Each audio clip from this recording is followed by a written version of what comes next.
We have Devin Pughsley, defensive line, Trey White, quarterback, and Coach Bohannon. Coach, why don't you start with some opening comments? Thanks for coming today. We obviously have used this last week to try to regroup a little bit, get our legs back underneath us. The plan was to get some guys healthy. It's funny how off weeks go. It seems like we get more guys hurt during the off week than we do the first 4 weeks of the season. But I think we've gotten our legs back under us and getting ready for this 7-game stretch coming up. But I think the most important thing right now in our program is that we've had a lot of firsts. Most of those are behind us right now. We've had our first loss. How do we respond from that? What kind of gains do we make from that? And that's where we are as a program right now. This needs to be the biggest jump we've had since we've been here. We've had all the first home game, had a close game, went on the road, in a tough football game and got beat. Now, you talk about laying the foundation, where do we go as a program, what do we do from here? That's where we are. Stress that to our guys. And we've really dumbed this thing down to get better every day. From Monday, take care of Monday, we're going to take care of Tuesday, obviously take care of Wednesday, and just move forward. And we need to have our best football game from an offensive, defensive, and special team standpoint that we've had all year.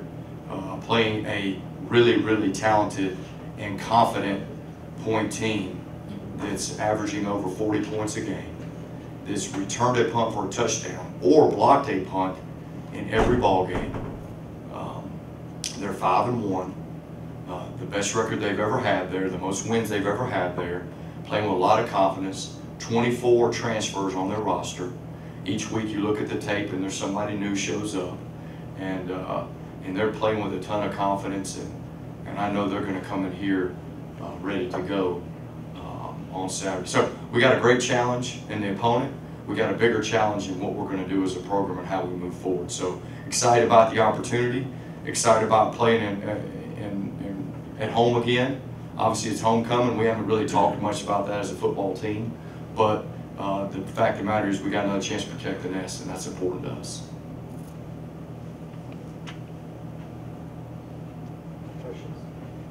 What was the biggest thing you learned about your team at Dayton suffering the first loss? Well, I think the first thing is we fought. It wasn't one of those things where we kind of gave in and they took over. We fought extremely hard. I was proud of that.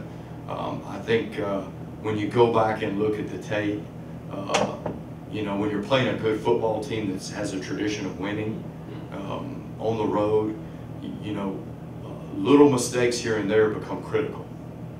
Whether that's fitting up in a gap correctly, or that's blocking the right guy, or whatever it might be, all those things come into play. And when you go back and look at that game, there wasn't one play that made the difference. There was probably 15 or 20.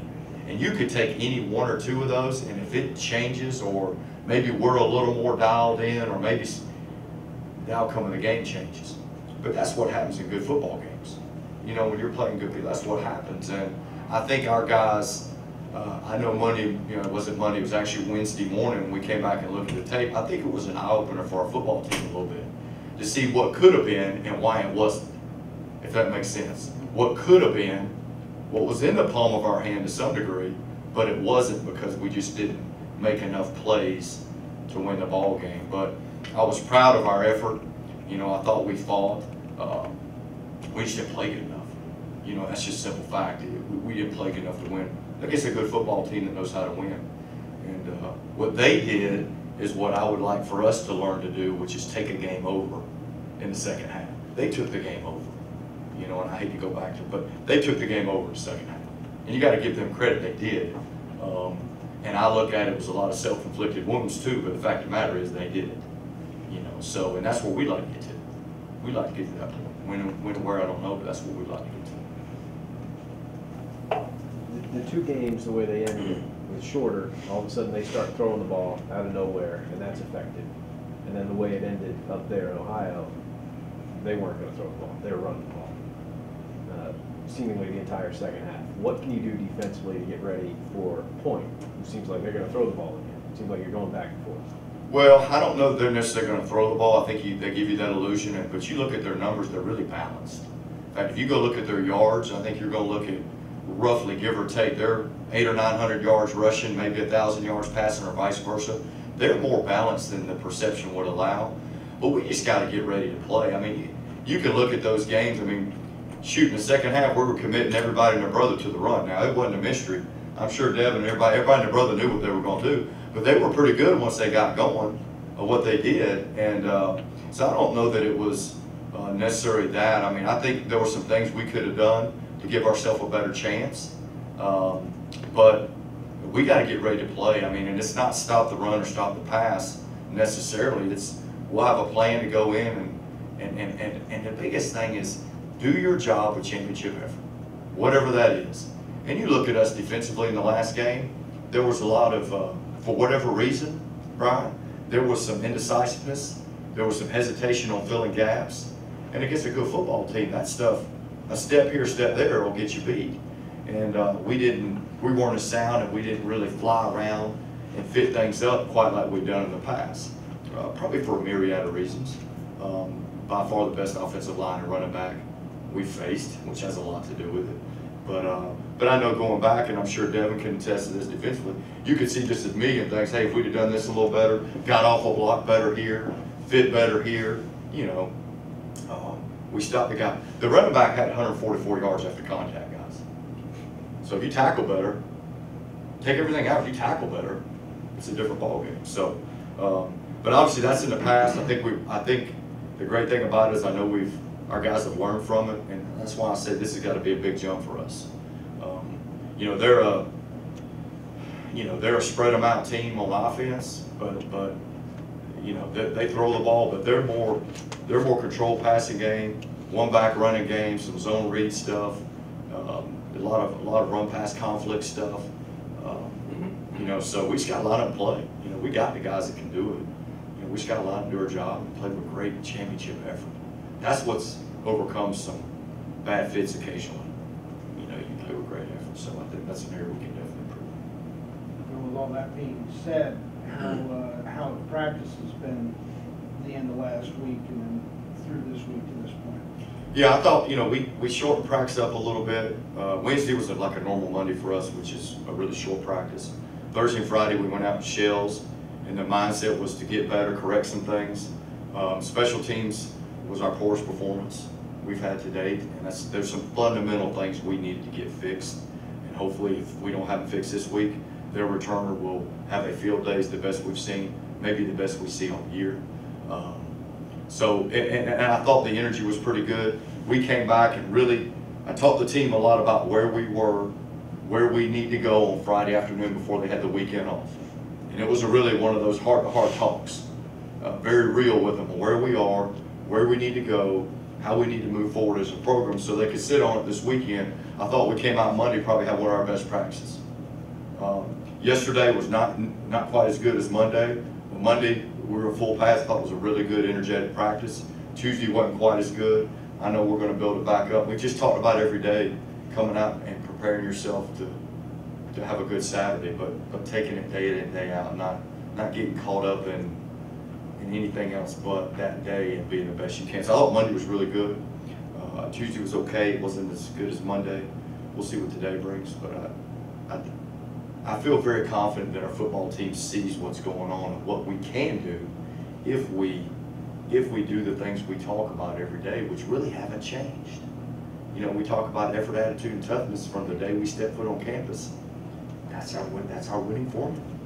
You know, and that toughness includes mental and physical toughness, which at times mentally we have lapses. We gotta get more consistent with that, just like with our effort. Devin, from a player's point of view, where do you feel that the defense is at this time? At this time, I think after the Dayton game, we kind of opened our eyes about little things. I mean, I was talking to Coach Bohannon earlier this week, and I said, I mean, if you put a 10-pound weight in your hand, it's not that big of a deal. If we put 10 10-pound weights, that's 100 pounds right there in your hand. And that's what was just happening, is that we just had so many little mistakes right in one play, and that it became a big mistake. And they took advantage of it. And I think after watching film Wednesday, we figured out what we needed to do. We corrected it, and we got back to the fundamentals. got back to, you know, what we know best, and I think it's going to be a different outcome this coming week. Trey, how, you know, eventually it was gonna happen, you stumble up, get first loss. To have it before a bye week, how much has that been eating at you guys, you know, as far as wanting to get back on the field another game to get that one behind you and move forward? Yeah, I mean, you know, you'd hate to have your first loss, but if it could have happened, you know, having the bye week after it, I think was a good thing for our team, especially, you know, a young team we have. Now, I think that week we just sat on it. You know, it's not the best feeling in the world, especially during a bye week. So I think, you know, I mean, it was our first loss. We got to build off it and flush it. You know, this is a new week. We got a good athletic team, Point, coming to try and steal a game from us. You know, this is our homecoming. This is you know, we're here to protect the nest. So we just got to build off that loss and be ready to play. During the bye week, how much Big South scouting, film watching did you do? 0. We're getting ready for Point. And if we don't take care of Point, that's all that matters right now. We don't. I'll say this for us, we don't look ahead to anything. Right now, we're so focused in on having a great Wednesday. That's our focal point. And then we're going to have a great Thursday, a great Friday, and then we're going to hopefully have a great Saturday. And, you know, we're nowhere near, nor will we ever be here under my command looking ahead at anything. And if we do, that's good things don't happen when you do that. And that was part of the talk Friday. It's funny you asked that question. Part of my conversation with the football team was we need to make sure we take care of number one right now. And, you know, it's human nature when you go out and you have a little success early, the congratulatory pats on the back, you guys are going to do great, you're scoring 50 points, you're getting a touchdown on defense every game. Next thing you know, it's, well, man, you guys can't wait till y'all get to conference. That's not what's best for our football team. What's best for our football team is to take it one day at a time, one rep at a time. Just like we said, our goals from day one, before we ever started a game, we said our goals were one rep, one day at a time. Can we get better? Can we continue to lay the foundation for this program? And that is where we are. That was part of the conversation Friday after practice. And I think the guys heard me loud and clear. Just as you can tell I'm very adamant about that point. We got to take care of business day in, day out. We can't worry about anything else. And that's just who we got to be here. Trey, what can you learn from a last gasp drive like you had in your last game? Obviously things start to move fast. As the quarterback, what can you take away from that? Talking about the last drive against Dayton. Right. Yeah, you know, I guess going back to what those two said about the little things. You know, we had little mistakes throughout that drive, really throughout the game, though, that turned into, you know, a turnover on downs. And you know, I think as an offense and as a young offense, we got to realize that the little things matter. And you know, I guess, you know, when you lose a game like we did, that might be a good wake-up call to show you, hey, wow, the little things do matter. So we just got to, you know, learn from our mistakes and get better. Coach, I know you mentioned that during the bye week you wanted your players to get healthy. Going into this game, do you think as a team they're relatively healthy? I think the guys that can go are. I mean, it's weird. We had an off week. We lost Luther Jones. He had a non-contact injury. He's out for the year. Keon Roman's out for the year. Now, we didn't lose him in the off week, but he's out for the year. Gosh, we got guys just non-contact. You know, I mean, and stuff happens. You can't control it.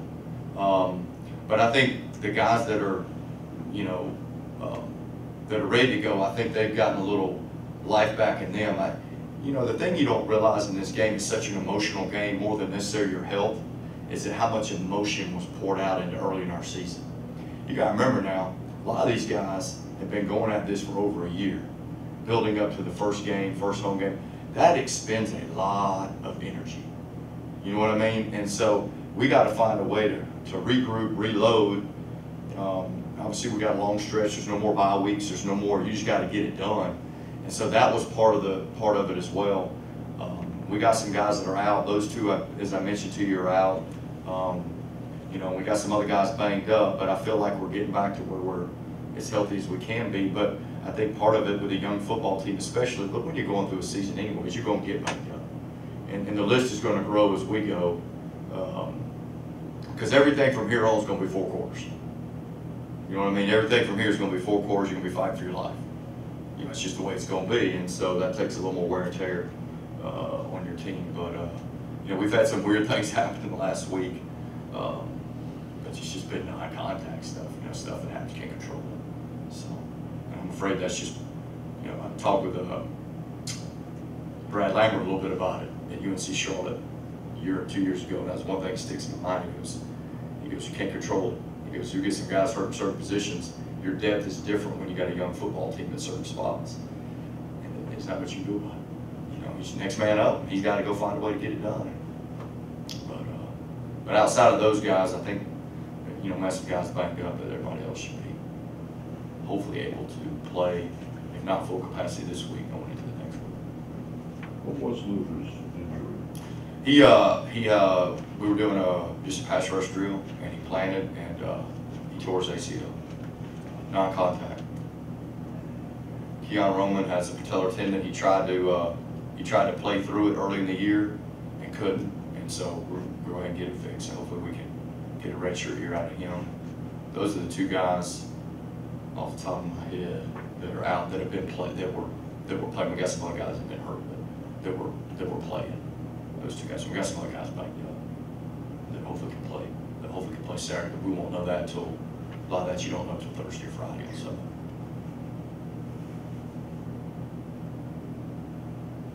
Any more questions? About the point defense, they seem to have to, they're scoring over 40 points a game, but they're giving up over 30 a game. So it seems like there's something to exploit there. Yeah, there is. Well, I mean, it's, you know, it's, I tell you, they're not real complicated in what they do. They're getting their kids to play hard. I mean, they've been an 8-man front, no matter what offense they're seeing.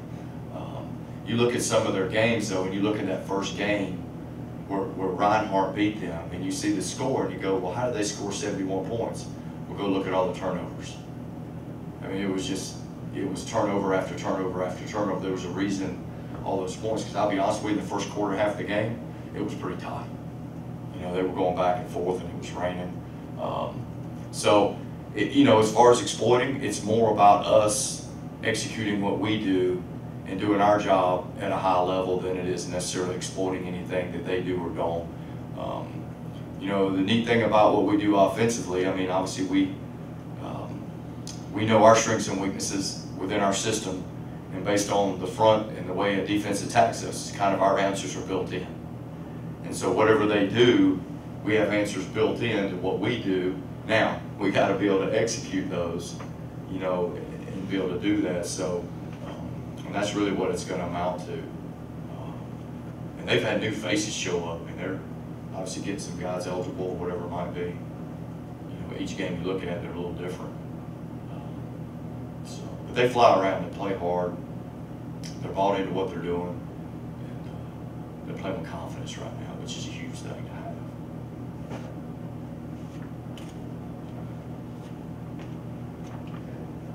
Any more, John? All right, well, thank you, everyone. Thanks, guys. Thanks, Coach. Thanks.